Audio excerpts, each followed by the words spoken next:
ठीक है। तो 1377 ईस्वी में बुक्का प्रथम की क्या हो गई, मृत्यु हो गई। उसके बाद अगला शासक जो बना वो था हरिहर द्वितीय।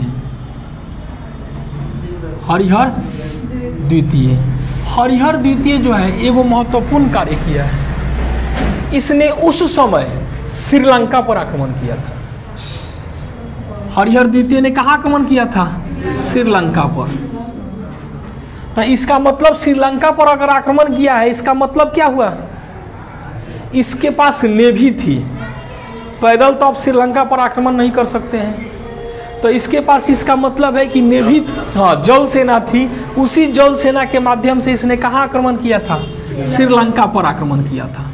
ये इनका एगो महत्वपूर्ण कार्य है। बाकी इसके बाद ये कुछ किए हुए नहीं है, ठीक है। इसके बाद अगला जो शासक बना ये बना विरूपाक्ष प्रथम। विरूपाक्ष प्रथम, या इसको कहा जाता है बुक्का द्वितीय। बुक्का द्वितीय अगला शासक कौन बन गया, अब बुक्का द्वितीय अगला शासक बने। ये बुक्का द्वितीय भी कुछ विशेष काम नहीं किए हैं, तो इसलिए अब इनके बारे में भी जानना जरूरी है नहीं। इसके बाद अगला शासक जो बना ये बना देवराय प्रथम। देवराय प्रथम, अब इसके बारे में हम लोगों को जानना जरूरी है। देवराय प्रथम के दरबार में एगो इटली का यात्री आया था। इटली के यात्री निकोली कांटी, निकोली कांटी इनके दरबार में आया था। कहाँ का रहने वाला था, इटली का। ये विजयनगर साम्राज्य में कई गो विदेशी सब आया है सब घूमने, और विजयनगर पर अपना अपना कमेंट करके गया है सब कि विजयनगर साम्राज्य जो है बहुत ही बेहतरीन साम्राज्य था और बहुत ही भव्य साम्राज्य था। इसके बाद आगे देवराय द्वितीय के शासनकाल में अब्दुल रज़ाक आया था, फारसी यात्री था अब्दुल रज़ाक। उसने कहा था क्या कि विजयनगर साम्राज्य जो है ना दुनिया का सबसे भव्य शहरों में से एक है। विजयनगर साम्राज्य दुनिया के सबसे भव्य शहरों में से एक था। किसने कहा था, अब्दुल रज़ाक ने। तो इसके समय में पहिल का कौन आए थे, निकोली कांटी। कहाँ का रहने वाला था, इटली का यात्री था, विजयनगर साम्राज्य में आया था। इनके साम्राज्य में पानी की बहुत ज़्यादा किल्लत हो रही थी, पानी की किल्लत हो रही थी। तो बताए थे कि दो नदियों के बीच पड़ता था, ऊपर था कृष्णा नदी, नीचे तुंगभद्रा नदी, और नीचे ही इन लोगों का कर्नाटक साम्राज्य अर्थात विजयनगर साम्राज्य था। तो इन्होंने किया क्या कि तुंगभद्रा नदी पर एगो बांध बंधवाया। काहे खातिर, सिंचाई के लिए और साम्राज्य में जो पानी की किल्लत थी उसको दूर करने के लिए तुंगभद्रा नदी पर एक बांध बंधवाया। अब इनके समय में फिर अब इन लोगों के प्रबल प्रतिद्वंदी कौन थे, बहमनी साम्राज्य। अब बहमनी साम्राज्य में फिर वहाँ राजा बदला राजा, और वहाँ का सुल्तान बना फिरोज शाह बहमन। वहाँ का सुल्तान बहमनी का कौन बन गया, फिरोज शाह बहमन। अब और इधर के सुल्तान कौन है, देवराय प्रथम। इधर के सुल्तान देवराय प्रथम। अब युद्ध किसके लिए चल रहा था, रायचूर के द्वाबा के लिए। दोनों के बीच में फिर युद्ध हुआ, और इस युद्ध में इसने देवराय प्रथम को पराजित कर दिया। और किसका कब्जा हो गया, फिरोज शाह बहमन का रायचूर के द्वाबा क्षेत्र पर कब्जा हो गया। तो देवराय प्रथम को किस बहमनी शासक ने हरा दिया था, फिरोज शाह बहमन ने। इनके दरबार में, देवराय प्रथम के दरबार में एगो तेलुगु के विद्वान रहते थे जिनका नाम था श्रीनाथ। इनका नाम क्या था, श्रीनाथ। ये तेलुगु के विद्वान कवि थे। इन्होंने अपनी विद्वता से पूरे साम्राज्य में को विद्या का केंद्र बना दिया था। अपनी विद्वता से पूरे साम्राज्य को विद्या का केंद्र बना दिया था। देवराय प्रथम के मरने के बाद अगला जो राजा बना वो बना देवराय द्वितीय। अब राजा कौन बन गया, देवराय द्वितीय। देवराय द्वितीय जो था इस वंश का, संगम राजवंश का सबसे प्रतापी शासक था, सबसे प्रतापी शासक था। इसे इमाडी देवराय के नाम से भी जाना जाता है। या देवराय प्रथम जो था हाथियों का शिकार करता था। हाथियों का शिकार करना बड़ा पसंद था इसे, इसलिए इसे देवराय द्वितीय को गजबेटकर मतलब क्या हुआ, हाथियों का शिकारी भी कहा जाता है। किसको? देवराय द्वितीय को। तो इमाडी देवराय के नाम से किसे जाना जाता है, और गजबेटकर के नाम से किसे जाना जाता है, देवराय द्वितीय को जाना जाता है। इसके दरबार में फारसी यात्री आया था, क्या नाम था? अब्दुल रजाक।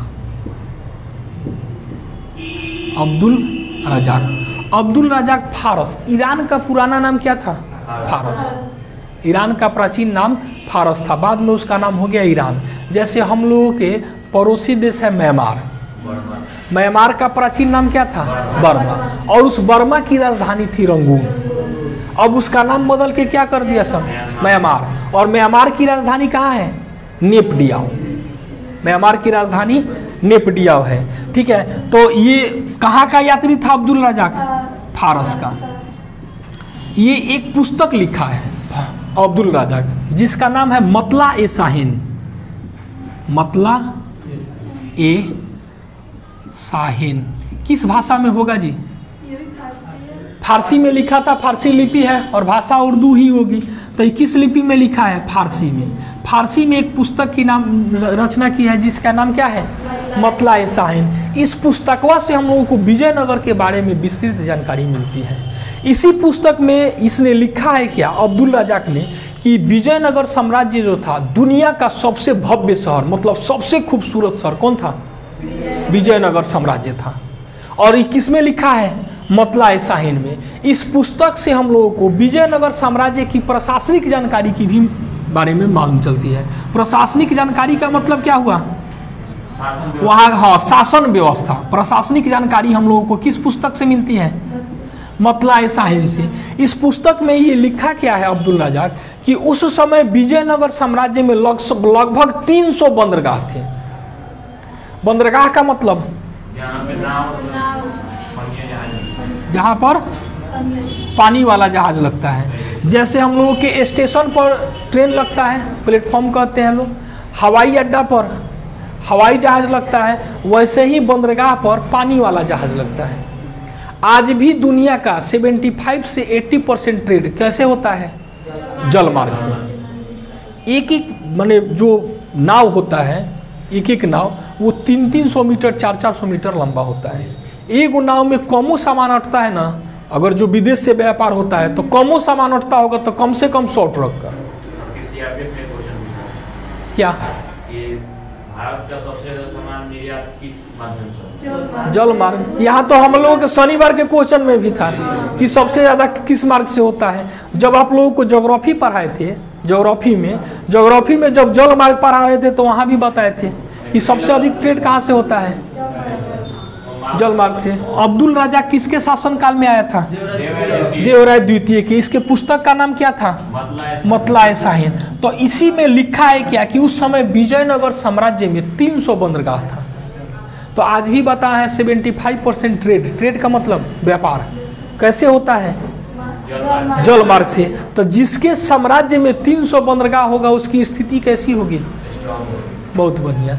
आज भी दक्षिण भारत की ही स्थिति मजबूत है, चाहे वो कर्नाटक हो, केरल हो, तमिलनाडु हो, सबकी स्थिति क्या है? बहुत ही बढ़िया है। वहाँ पर साक्षरता दर बहुत अच्छा है। गोवा है, उसका भी क्या है? साक्षरता दर भी अच्छा है। वहाँ पर प्रति व्यक्ति आय भी अच्छा है। जनसंख्या घनत्व वो भी ठीक ठाक है। ये लिंगानुपात बहुत ही बेहतरीन है वहाँ पर। हम लोगों के यहाँ की स्थिति नहीं है कि 1000 पुरुष पर 827 गो महिला है। वहाँ का लिंगानुपात बहुत ही बेहतरीन है, 1000 प्लस है वहाँ का लिंगानुपात। केरल का सबसे अधिक है, कितना? 1080। तो दक्षिण भारत की स्थिति आज भी बेहतरीन है। तो जिसके साम्राज्य में 300 बंदरगाह होगा उसकी स्थिति कैसी होगी? बहुत ही बेहतरीन। तो इनके साम्राज्य में इसी मतला ए शाहीन से हम लोगों को जानकारी मिलती है कि विजयनगर साम्राज्य में जो था 300 बंदरगाह था, और इसी पुस्तक से हम लोगों को इसके प्रशासनिक जानकारी भी मिलती है। तो एक बार इसको रिवीजन करके आगे बढ़ा जाए। बुक्का प्रथम के बाद सुल्तान कौन बना? हरिहर द्वितीय। इसने कहाँ आक्रमण किया था? श्रीलंका पर। यह सबसे महत्वपूर्ण कार्य था। पूछता है बहुत सवाल कि विजयनगर के किस शासक ने श्रीलंका पर आक्रमण किया था, और इसके बाद देवराय द्वितीय ने भी श्रीलंका पर आक्रमण किया था। ठीक है, ऑप्शन में देख लीजिएगा लोग कि कौन है। इसके बाद जो है अगला विरूपाक्ष प्रथम राजा बना या बुक्का द्वितीय, कुछ काम किया नहीं, तो इसके बारे में कुछ जानने की जरूरत है? बस जान जाइए कि ये भी एगो सुल्तान था। इसके बाद कौन राजा बना? देवराय प्रथम। इसके दरबार में इटली का एगो प्रसिद्ध यात्री आया था, क्या नाम था? निकोली कांटी आया था। और इसके समय में फिर जो है तुंगभद्रा को लेकर के, सॉरी रायचूर के द्वाबा क्षेत्र को लेकर के विवाद हो गया। उस समय बहमनी शासक कौन था? फिरोज शाह बहमन। और इधर के शासक कौन थे? देवराय प्रथम। अब दोनों के बीच में युद्ध हुआ, कौन हार गया? देवराय प्रथम को हरा दिया फिरोज शाह बहमन। अब देवराय प्रथम जो है, इनके साम्राज्य में पानी की किल्लत थी। पानी की किल्लत के कारण तुंगभद्रा नदी पर क्या किए? एक बांध बनवाए सिंचाई के लिए और पानी की किल्लत को कम करने के लिए। उसके बाद इनके दरबार में एक विद्वान रहते थे जिनका नाम क्या था? श्रीनाथ। इन्होंने अपने विद्वता से विजयनगर साम्राज्य को विद्या का केंद्र बना दिया था। विजयनगर साम्राज्य को विद्या का केंद्र बना दिया था। तो देवराय के बाद जो है अगला राजा जो बने, ये बने मल्लिकार्जुन। अगला शासक कौन बने? मल्लिकार्जुन। मल्लिकार्जुन बने। ये मल्लिकार्जुन को प्रौढ़ देवराय कहा जाता है। मल्लिकार्जुन को प्रौढ़ देवराय भी कहा जाता है। क्या है जी दिक्कत? मल्लिकार्जुन को क्या कहा जाता है? प्रौढ़ देवराय कहा जाता है। इस वंश के जो अंतिम शासक थे, इस वंश के अंतिम शासक वो थे विरूपाक्ष द्वितीय। विरूपाक्ष द्वितीय। इस वंश के अंतिम शासक कौन थे? विरूपाक्ष द्वितीय। विरूपाक्ष द्वितीय की हत्या 1465 ईस्वी में इसी का बेटा था। इसी का बेटा इसकी हत्या कर दिया। अब इसी के पुत्र ने इसकी हत्या कर दिया, जिसके कारण साम्राज्य में अराजकता फैल गई। अब इस क्रम में वहाँ एगो इसका गवर्नर था, चंद्रगिरी का गवर्नर था। यहाँ लिखे चंद्रगिरी का गवर्नर था, जिसका नाम था सालुओ नरसिंह। ये सालुओ नरसिंह के सेनापति का नाम था, क्योंकि वहाँ पर भी इनका ये था, गवर्नर थे ये, तो इसके सेनापति का नाम था नरसा नायक। अब विरूपाक्ष द्वितीय की हत्या इसी के पुत्र ने कर दिया। तो साम्राज्य में अराजकता फैल गई। अब अराजकता फैल गई तो ये जो सालुओ नरसिंह हैं, ये अपने सेनापति नरसा नायक की मदद से यहाँ पर सत्ता पर काबिज हो गया और एक नए राजवंश की स्थापना किया। नाम क्या रखा? सालुओ वंश। नाम क्या था इसका? सालुओ नरसिंह। तो इसलिए दूसरा राजवंश कौन बन गया? सालुओ नरसिंह। तो और कौन सी वंश की स्थापना किया? सालुओ वंश की। इसमें क्या हुआ था एक बार फिर से समझिए लो। विरूपाक्ष द्वितीय की हत्या इसके पुत्र ने कर दिया, जिसके कारण साम्राज्य में अराजकता फैल गई। उस क्रम में चंद्रगिरी का गवर्नर था सालुओ नरसिंह, इसका सेनापति था नरसा नायक। ये नरसा नायक के मदद से ये विजयनगर साम्राज्य पर का सुल्तान बन गया और एक नए राजवंश की स्थापना किया। क्या नाम रखा? सालुओ नरसिंह। इस विजयनगर में आपस में कोई भी सुल्तान नहीं लड़ा है, आपसी मारपीट झगड़ा झंझट नहीं हुआ है, लेकिन यहाँ पर थोड़ा सा विवाद हो गया। इन्हीं के पुत्र ने इसकी हत्या कर दी और इनका जो था गवर्नर चंद्रगिरी का सालुओ नरसिंह ने अपने सेनापति नरसा नायक की मदद से विजयनगर पर के सत्ता पर काबिज हो गया और एक नए राजवंश की स्थापना किया। नाम क्या रखा? सालुओ वंश। इस घटना को विजयनगर साम्राज्य में प्रथम बलहार की घटना कहा जाता है। प्रथम बलहार की घटना कहा जाता है। कब हुआ था? 1465 ईस्वी में। तो प्रथम बलहार की घटना क्या हुआ था? सालुओ नरसिंह ने विजयनगर साम्राज्य पर कब्जा कर लिया और कब्जा करके एक नए राजवंश की स्थापना किया, नाम रखा सालुओ वंश। तो अब हम लोग अगले क्लास में पढ़ेंगे लोग सालुओ वंश के बारे में, विजयनगर साम्राज्य का दूसरा राजवंश सालुओ वंश के बारे में। आज के लिए बस, धन्यवाद।